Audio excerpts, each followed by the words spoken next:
menyerahkan sepenuhnya waktu dan juga layar kepada Pak Ferdinand. Saya persilahkan. Baik, terima kasih Romo Koko. Saya izin share screen ya. Silahkan. Oke, ya. Baik.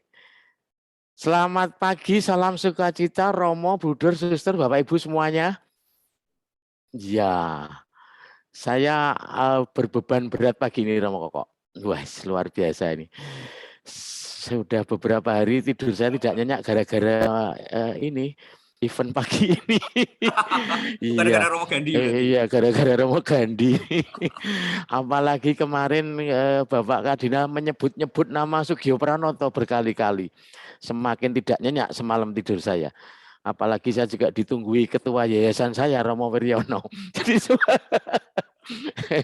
baik, Romo Koko, Bapak Ibu Suster, Romo, saya tidak akan memberi materi tetapi lebih sharing pengalaman. Saya belum lama jadi rektor, jadi tepat hari ini 9 bulan 10 hari. Ini tanggal 10 persis. Jadi saya mulai September tahun lalu, jadi ini 9 bulan 10 hari. Tapi kayaknya belum lahir itu. Belum lahir karena banyak hal. Semoga sharing ini, ya ini sharing tapi juga ada curhatnya juga sih. Jadi nanti saya kira forum ini bisa menjadi forum saling curcol gitu ya Romo ya. Oke. Baik. Saya akan memulainya dengan melihat apa yang sudah didiskusikan kemarin Romo Koko. Kalau kita lihat kemarin ya inilah yang menjadi misi kita Lembaga Pendidikan Katolik. Dari Romo Bagus, dari Bapak Kardinal dan sebagainya. Saya pikir saya boleh merumuskan itu. Kemudian ketika sesi Bu Ratih ya dari Sosiologi UI jelas banget gitu. Peta jalan kita itu semakin neoliberal dan economic driven gitu. Iya. Saya melihat jarang sekali sekarang kita berdiskusi tentang filsafat pendidikannya Diyarkoro gitu. Yang kita bicarakan akreditasinya, jumlah mahasiswa barunya begitu. Sehingga apalagi dalam peta jalan itu menurut saya sih. Kalau sejak Bambang Sudibyo sampai Muhadjir Effendi itu kan ya arahnya ke sana kita tahu itu. Lalu ada angin segar ketika Pak Jokowi mengangkat Nadiem Makarim itu ya. Ternyata arahnya juga beda arah sih, tetapi sama-sama menurut saya jauh sekali dari filsafat pendidikan gitu. Mungkin Romo Karol dan Bapak Ibu yang senior masih ingat Profesor Dr. Fuad Hasan ya. Salah satu Mendikbud yang menurut saya karena beliau backgroundnya juga psikologi pendidikan, jadi tahu betul bagaimana menata, mengelola pendidikan. Saya pikir link and match jelas sekali menggambarkan pragmatisme pendidikan, semakin tidak mengenal homonisasi dan humanisasi. Kayaknya beliau Pak Menteri malah nggak tahu apa itu dua hal itu ya, yang sesungguhnya menjadi hakikat pendidikan. Lalu kemarin menarik dari yang disampaikan Bu Ratih, misalnya situasi pendidikan yang ada di peta jalan itu menunjukkan kualitas pembelajaran rendah akibat kurangnya kualitas pendidik atau pengajar. Gitu. Ya, di satu sisi Bu Ratih ingin mengatakan sertifikasi tidak meningkatkan kualitas pendidik dan pengajarnya. Ya, itu dua hal yang menurut saya kalau kita taruh satu di atas, satu di bawah gitu. Siapa yang kejepit? Nah, yang kejepit ini gitu. Jadi bagaimana lalu kita mengembangkan sumber daya manusia dan budaya organisasi di lembaga pendidikan Katolik. Ini siluet saya Romo Koko ya. Jadi akhirnya para rektor itu seperti ini, kecuali Romo Bagus karena masih baru. Jadi belum terlalu pusing gitu. jadi ini siluet saya, siluetnya Pak Yoyong, siluetnya Pak Mangadar, para kepala sekolah itu kira-kira lalu di posisi seperti ini. Harus bagaimana ya gitu ya. Oke, lalu saya ketika diminta oleh yayasan menjadi rektor, ya akhirnya tidak bisa dipungkiri ilmu yang saya pelajari di sekolah lalu berpengaruh terhadap bagaimana saya mengelola universitas ini. Gitu. Sehingga pertama kali tentu saya harus menempatkan Universitas Katolik Sugio Pranoto secara khusus dan secara luas seluruh lembaga pendidikan Katolik di Indonesia sebagai sebuah organisasi yang harus dikelola dengan prinsip-prinsip dasar organisasi. Itu yang pertama kali saya pikirkan. Kalau tadi Romo Karol sudah memberikan beberapa contoh gitu ya, bagaimana lalu menyusun Renstra, lalu Renstra itu diturunkan ke setiap unit pendidikan yang harusnya selaras, tidak berjalan sendiri-sendiri. Saya pikir lalu itu menjadi sebuah konteks lembaga pendidikan sebagai organisasi. Nah, kalau saya tempatkan sebagai organisasi, maka kita harus berani membuka file ini, life cycle sebuah organisasi. Begitu. Maka kalau kita refleksikan lembaga pendidikan Katolik di Indonesia pernah mengalami sebuah era yang luar biasa. Mungkin kalau boleh expansion stage-nya itu luar biasa. Semua orang pengen menyekolahkan anaknya ke lembaga pendidikan Katolik, ke sekolah Katolik. Lalu posisi kita menjadi lebih stabil. Nah, mulai di garis inilah sebenarnya ada sesuatu yang harus kita berani melakukan refleksi dan dialog, Romo. Indikator performance organisasi mau tidak mau harus kita sadari. Gitu. Kalau tadi Romo Koko mereview, kita harus optimis di tengah bla bla bla. Tetapi faktanya memang tadi Romo Karol juga mengatakan jumlah siswa semakin turun gitu. Kompetitor juga semakin luar biasa gitu. Maka di titik inilah yang sangat kita harus hati-hati dan menurut saya sebuah keberanian untuk berkaca lalu mengakui lalu itu sebagai titik tolak. Saya menyebutnya mandatori gitu. Ini sudah saatnya seluruh lembaga pendidikan Katolik, semoga hari studi 3 hari ini menjadi titik tolak bersama. Ayo kita berubah. Tadi semangat Bu Dokter pagi-pagi sebelum sesi tadi luar biasa. Mari. Karena memang secara organisasi saya harus mengakui itu. Tahun 90-an saya masih melihat ketika Romo Wiryono jadi rektor kami, ketika pendaftaran mahasiswa baru jalan menuju ke kampus macet. Karena berbondong-bondong mahasiswa mau tes, calon mahasiswa mau tes. Sekarang yang macet registrasi mahasiswa barunya, Romo. Jadi itu salah satu contoh indikator performance gitu. Sama-sama macet sih. Nah, kalau kita tidak segera melakukan sesuatu yang cukup frontal, saya harus mengatakan cukup besar yang harus kita lakukan, maka ya ketika stagnasi pasti akan turun ke krisis gitu. Ini yang menurut saya kita tidak perlu malu mengakui bahwa kondisi kita memang ya saya nggak tahu, mungkin ada yang di sini, mungkin ada yang sudah pelan-pelan ke sini dan seterusnya. Saya pernah ditunjuk oleh Romo Kendar waktu beliau PJS Uskup untuk sebuah yayasan pendidikan Katolik, lalu saya asesmen dengan tim, ya memang mengenaskan. Kita memang harus mengambil sebuah langkah yang besar dan kekuatan kita sebagai kesatuan lembaga pendidikan Katolik di Indonesia, saya pikir menjadi modal yang luar biasa. Nah, memang tidak mudah, saya harus mengakui, saya merasakan juga bahwa untuk melakukan itu semua ada faktor yang menyandera gitu. Saya tidak tahu di tempat Romo Suster Bapak Ibu, tetapi saya harus mengakui beberapa teman saya itu berada di warna merah.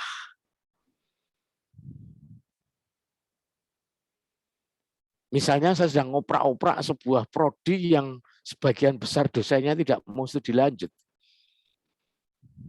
Ini zona nyaman menurut saya.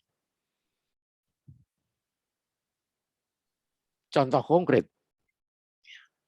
Jadi mungkin karena masa lalu yang pernah hebat, lalu menjadikan itu sebagai situasi yang dipersepsikan, ya kita masih seperti ini kok, kita masih hebat gitu.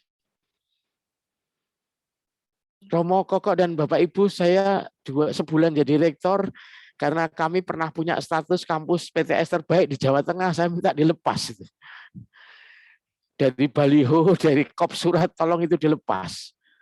Karena itu bisa membuat mabuk gitu. Kalau mabuknya karena Jesuitin nggak apa-apa, lalu muncul inspirasi. Gitu. Ya ini faktor yang menyandera dan saya harus membongkar itu. Ya beberapa kali dalam setiap forum pertemuan saya memasukkan ke fear zone, masuk zona ketakutan. Bukan untuk menakut-nakuti, tetapi untuk membangun awareness. Saya bicara angka, data gitu. Mbak Ratih yang MC salah satu yang saya minta untuk menyiapkan data. Berapa lama mahasiswa kita menyelesaikan tugas akhir? Kok bisa lama sekali gitu? Berapa jumlah mahasiswa kita yang hilang? Kenapa mereka hilang? Dan sebagainya, dan sebagainya. Oke, lalu berharap kami menyiapkan beberapa memfasilitasi supaya teman-teman masuk ke zona belajar. Setelah itu, saya berharap nanti akan ada sebuah pertumbuhan kembali. Gitu. Nah, tetapi memang menyandera yang sangat kuat di zona merah ini. Nah, bagaimana lalu reaksi orang-orang ketika perubahan itu dicoba untuk dilakukan? Nah, ini menarik. Kalau bicara para top leader, ketua yayasan, rektor, kepala sekolah itu syoknya di awal, kemudian sempat panik, marah, penolakan. Nah, kalau yang ini yang individual, yang para dosen, guru, tendi itu syoknya agak akhir itu ya. Agak terakhir itu. Tetapi ini sebuah pola yang menurut saya memang harus seperti ini. Sehingga nanti salah satu usulan saya ya kesadaran ini harus dimulai dari top manajemen, entah itu di yayasan maupun di sekolah atau lembaga pendidikan. Dan saya pikir apa yang disampaikan Romo Karol contoh konkret. Tetapi saya tidak memungkiri bahwa banyak yayasan yang tanda petik belum membuka kesadaran itu. Nah, lalu apa yang mau kita ubah? Gitu. Saya menggunakan formulanya Russell. Jadi kalau kita bicara infrastruktur organisasi, kalau kita bicara hal-hal yang berkaitan dengan fisik, peralatan, macam-macam, ruang kelas, macam-macam, itu hal yang paling mudah. Gampang itu. Kalau punya duit pasti jadi ya Romo Karo ya. Persoalannya nggak punya duit itu jadi double gitu. Ya pinjam pun bisa kok gitu ya. Nanti diangsur gitu. Tapi dengan cepat lah. Kemudian kalau kita bicara infrastruktur, sistem, pengukuran, bagaimana penggajian, oke, itu juga relatif mudah. Nah, mari kita bicara yang most difficult dan long term. Yang paling dasar ternyata memang culture. Kita ngomong deeply held assumption yang tadi disebut dengan nilai-nilai dasar, belief. Yang nanti menurut saya pelan-pelan akan muncul mempengaruhi perilaku behavioral ini. Maka kalau boleh sharing, saya pertama kali selalu di mana-mana mungkin orang-orang Unika sampai bosen, saya selalu mengatakan 3 perutusan Unika gitu. Bahwa kita bekerja di kampus ini bukan sekedar bekerja, tetapi menjalankan sebuah perutusan. Gitu. Sehingga tidak lagi bekerja sebagai sebuah proses transaksional seperti di perusahaan, tetapi kita membawa sebuah perutusan yang tidak biasa.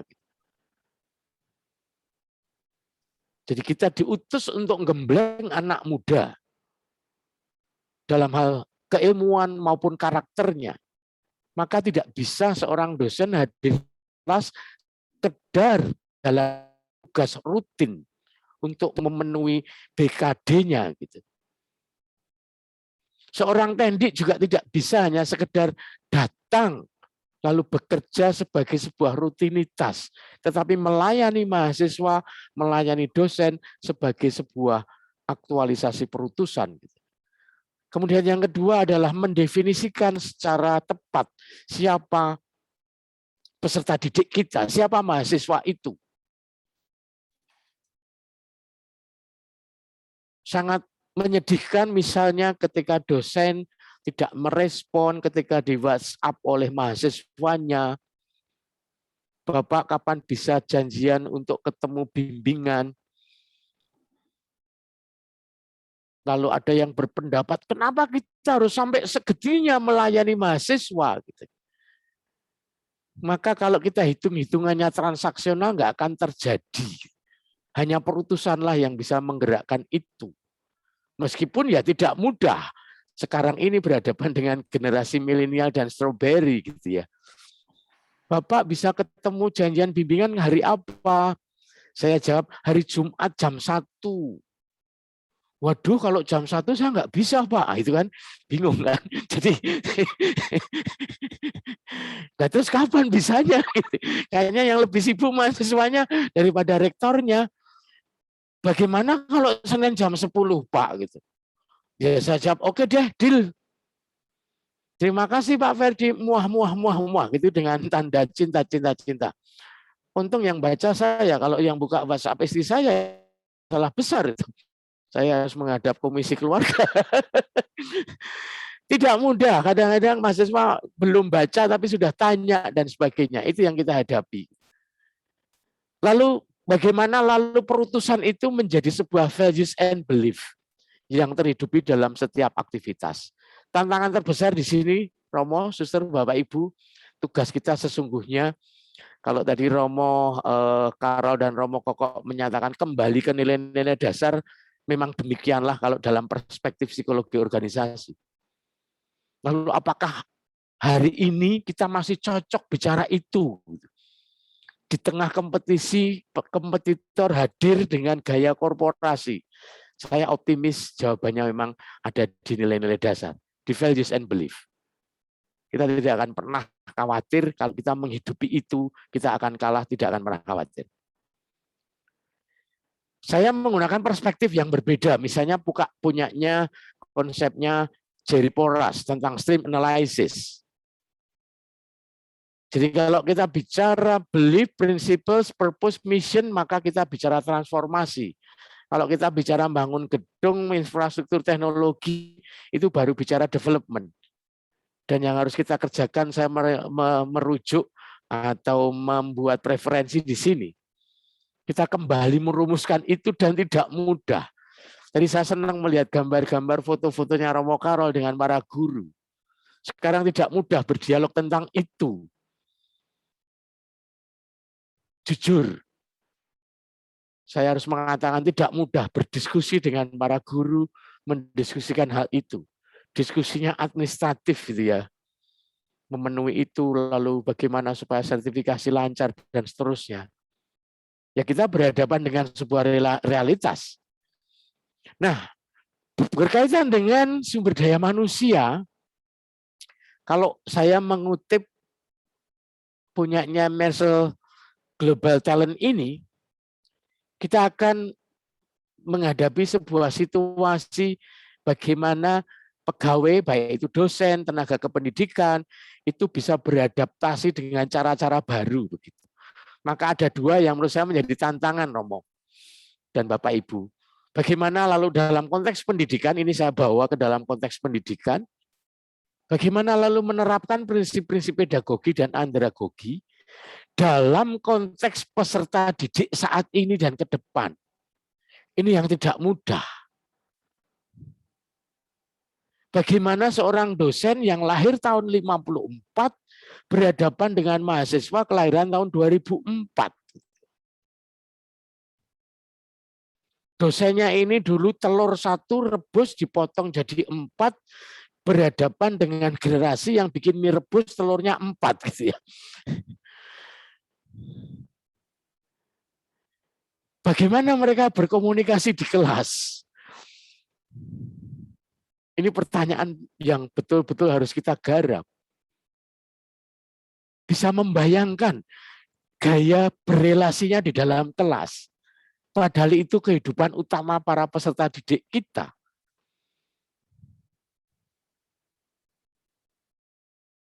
Generasi saya dan ke atas, Bapak Ibu guru, ya boleh disebut generasi kolonial, nggak apa-apa ya.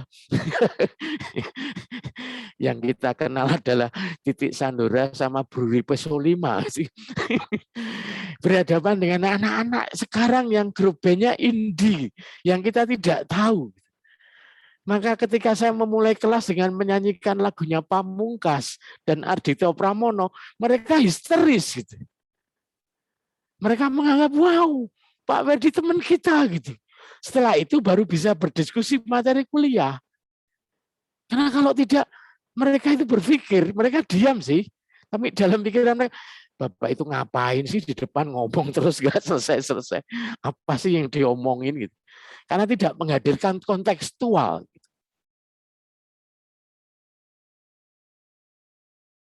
Saya pikir materi kuliah apapun bisa diawali dengan sebuah dialog, ngobrol enteng-enteng, kenapa mau di Ayunda kok memilih suami orang Korea ya gitu. Lalu anak-anak pasti akan merasa bahwa gurunya, dosennya adalah bagian dari mereka, lalu bisa memulai pembelajaran. Tetap dengan harus menghadirkan kontekstual. Nah, yang kedua tantangannya mendesain cara bekerja baru bagi pendidik muda. Ini dua gaya yang sangat berbeda.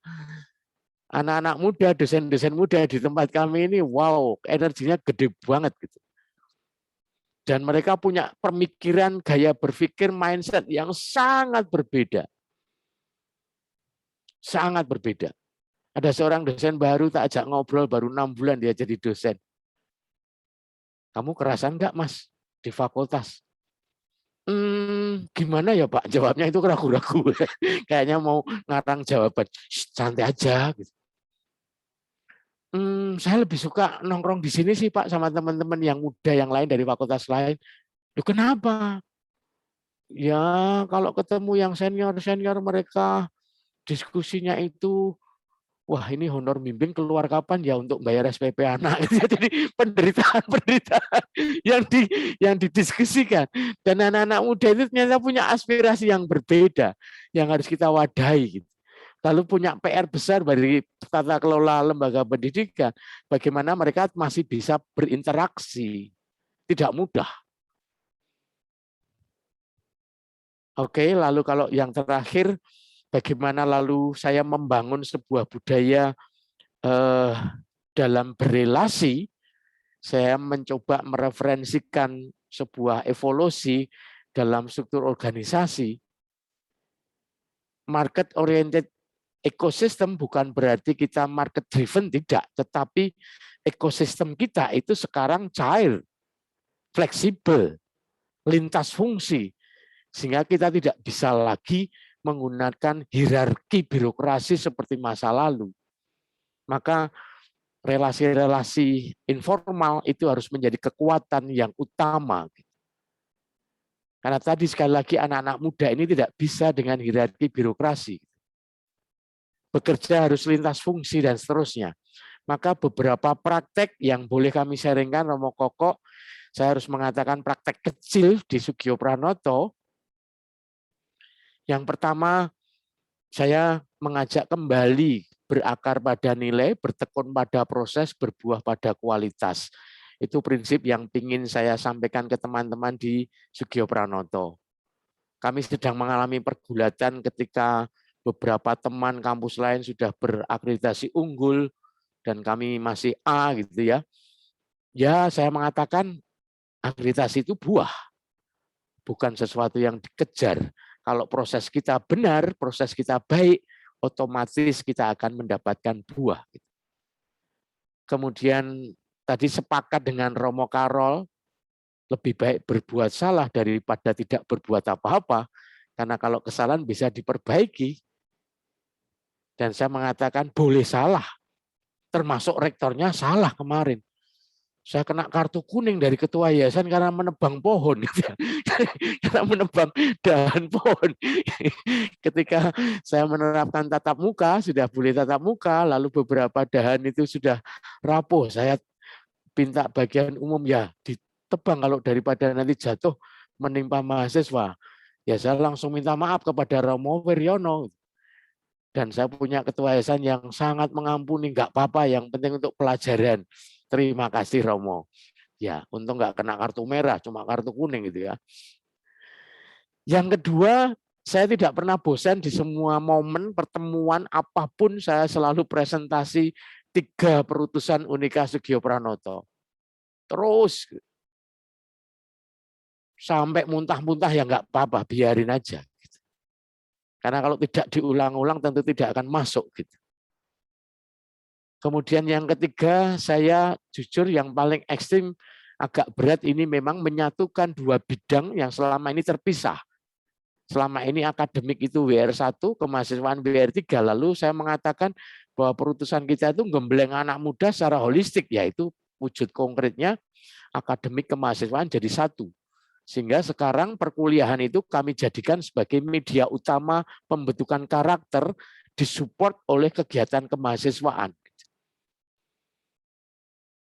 Kemudian merevitalisasi lembaga, kami punya LP3 namanya, yang selama ini ada tetapi memang harus direvitalisasi.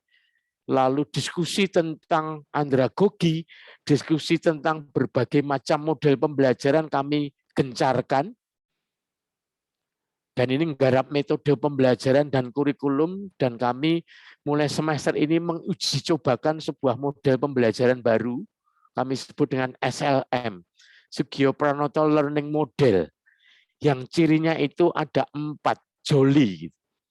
Yang pertama jolly, J-nya itu joyful, maka di slide saya itu joyful learning itu Romo. Harus sukacita. Harus sukacita. Di kelas itu harus menyenangkan gitu. Saya tahun ke-3 nanti, tahun 2024 akan menerapkan perkuliahan tanpa presensi. Itu sebagai indikator. Kalau memang kelasnya sukacita tanpa presensi, mahasiswa tetap akan hadir. Tetapi saya harus mengatakan dengan jujur, ini tidak mudah. Bagaimana mengajak teman-teman dosen untuk mengajar dengan penuh sukacita. Karena yang pertama J, jolly, yang kedua berat ini. Harus open mind. Jadi dosen harus terbuka dengan pikiran-pikiran mahasiswa juga. Lalu yang ketiga, ciri yang ketiga adalah youthful. Jadi harus kekinian. Nah, padahal dosen ada yang usia 65, ada yang usia 63. Kami ajak untuk melihat kontekstual hari ini harus kekinian. Dalam gaya berkomunikasi, terutama juga tentu dalam konten perkuliahan. Lalu yang keempat, ciri dari SLM adalah full of energy. Jadi ketika dosen masuk ke kelas harus dengan kekuatan penuh jiwa dan raga. Sehingga akan aura energinya akan sangat terlihat dengan sangat kuat di mahasiswa. Lalu kami melibatkan alumni, jadi alumni diajak mengajar 2-3 sesi, baik alumni yang di dalam negeri, di dalam luar negeri, di luar kota, yang bekerja relevan dengan mata kuliah yang sedang diampu oleh dosen. Supaya menghadirkan situasi terkini seperti apa, supaya anak-anak mahasiswa ini tahu situasi yang sekarang terjadi. Dan ternyata alumni sangat antusias ketika kami ajak untuk terlibat. Kami sedang uji coba semester ini, setiap prodi 5 mata kuliah, dan sudah kami evaluasi. Kemarin para dosen yang menerapkan ini sharing, dan hasil sharingnya menggembirakan, sehingga semester depan, tahun akademik baru, kami akan menerapkan ke seluruh mata kuliah dengan Sugio Pranoto Learning Model ini. Kemudian yang kedua tentu harus di-backup oleh lembaga pengembangan sumber daya manusia untuk peningkatan kapasitas baik dosen, tendi maupun purnakarya. Jadi saya nggarap purnakarya karena bagi saya purnakarya adalah duta universitas, duta organisasi. Maka mereka harus disapa. Saya bikin program home care untuk purnakarya rutin. Karena kebahagiaan purnakarya itu juga menjadi salah satu indikator organisasi ini sehat atau tidak. Kalau pensiunannya semua stroke, waduh berat itu. Jadi harus dipastikan bahwa semua purnakarya dalam kondisi sehat dan tetap produktif. Lalu yang keenam, membangun budaya baru, joyful learning. Ini tidak hanya di kelas, tetapi memang dalam kehidupan kampus, saya ingin menghidupkan suasana sukacita. Salah satu cara saya adalah saya menerapkan sekarang kehendak bebas untuk pegawai baik dosen maupun tenaga kependidikan. Saya tidak pernah mewajibkan apapun itu kegiatan universitas. Saya menganggap bahwa para dosen dan tendik sudah dewasa dan harus punya awareness. Jadi misalnya misa dies natalis, ya saya tidak akan mewajibkan. Kemarin ada acara Dies Natalis, Jalan Sehat, sharing dengan 7 mantan rektor, saya juga tidak mewajibkan. Ketika ada webinar, saya juga tidak mewajibkan. Karena saya berasumsi kalau tidak berdasarkan kehendak bebas, sukacita tidak akan pernah ada. Karena dulu ketika misa Dies, ritus pembuka saja belum mulai, sudah heboh di chat Zoom. Link presensi mana, gitu ya. Ini link presensinya kok nggak bisa. Apalagi sampai homili itu saya pikir sudah hilang. Ini menjadi pergunjingan, nggak apa-apa bagi saya. Kok sekarang nggak diwajibkan, ya apa-apa. Ini nanti bagaimana kaitannya dengan gaji, bonus. Saya mengatakan ketika ini ada kegiatan dan kita butuh relawan, lalu kehendak bebas pendaftar, yang tidak ikut tetap pegawai Unika, tetap berhak menerima hak-haknya. Karena kalau kita wajibkan lalu tidak sukacita buat apa gitu. Kira-kira begitu. Nanti boleh Mbak Ratih ditanyai Romo Koko. Dia menderita atau sukacita. Dan demikian juga nanti tahun 2024 dengan SLM, maka mahasiswa juga tidak harus ditakut-takuti datang ke kelas hanya karena presensi untuk syarat ujian. Tetapi karena dia sukacita. Oke, lalu memang ya masih menjadi kontroversial, tetapi ya saya jujur harus mengatakan bahwa ketika SMA saja saya bisa kok diajari kehendak bebas hidup itu usia remaja, kenapa yang dewasa nggak bisa? Loh, Anda datang ke kampus buat apa? Ya saya pengen menjalankan perutusan, saya pengen ketemu mahasiswa, bukan supaya tidak dipotong karena tidak presensi, bukan itu gitu. Karena Anda punya perutusan, datanglah dengan sukacita. Itu kira-kira yang sedang saya bangun. Kemudian yang ketujuh, tata kelola dengan menjalankan prinsip-prinsip dasar organisasi. Jadi mulai semester ini memang saya ketat, ketika universitas sudah menyusun renstra, maka harus diikuti oleh fakultas, harus diikuti oleh unit, sampai pada penganggarannya. Jadi strategic budgeting. Kita jujur saya harus mengakui mungkin kalau tadi Romo Karol manajemen berbelas kasih misalnya, tetap harus ada, tetapi harus di luar koridor manajemen organisasi. Bukan berarti kita tidak peduli terhadap kemanusiaan, tidak. Tetapi secara organisasi, lembaga pendidikan Katolik harus ditempatkan sebagai sebuah organisasi. Lalu yang ke-8, membangun relasi yang informal dan bekerja lintas fungsi yang cair. Saya sejak dilantik mohon izin kepada yayasan dan seluruh warga universitas, saya mau memimpin dengan gaya informal. Jadi pertemuan-pertemuan jarang sekali saya lakukan di ruang rapat, Romo, Bapak Ibu. Karena di ruang rapat itu ada foto-foto mantan rektor, katanya bikin takut, nggak punya ide. Jadi saya lebih sering ngundang manggil angkringan, lalu di Selasar, kita minum kopi, jahe sambil makan angkringan, ternyata lebih rileks, dan Romo Wiryono sepertinya juga cocok dengan gaya ini. Sehingga Romo Wir juga kalau rapat dibuat lebih informal. Yang terakhir, saya melakukan pendampingan intensif bagi dosen dan tendik muda, karena inilah yang akan bicara dalam 10, 15, 20 tahun ke depan.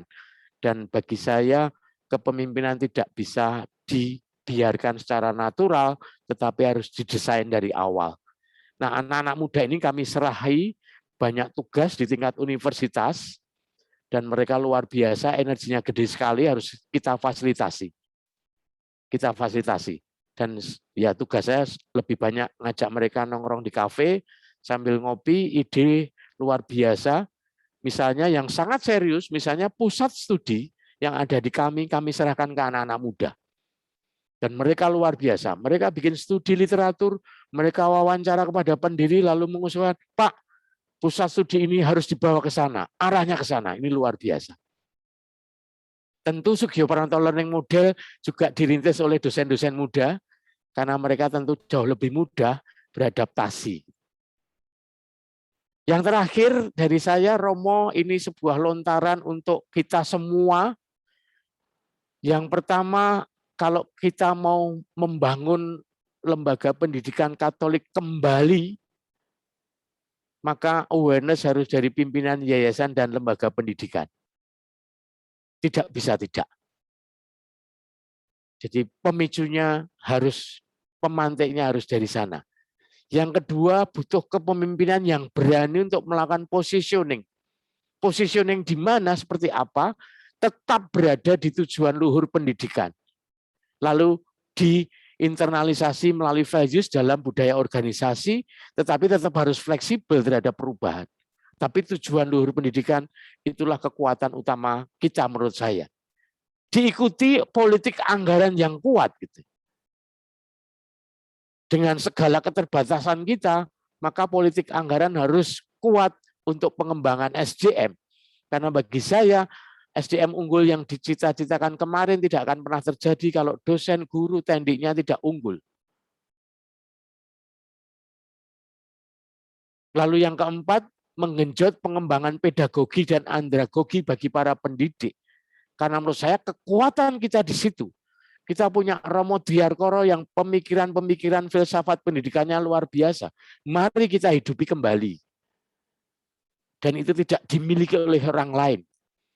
Kita kemas, kita implementasikan ke ruang-ruang kelas dalam konteks anak muda hari ini. Dan yang terakhir, saya mengusulkan KWI dan Aptik bisa merintis sekolah guru, tidak formal, dan juga tidak perlu diwajibkan.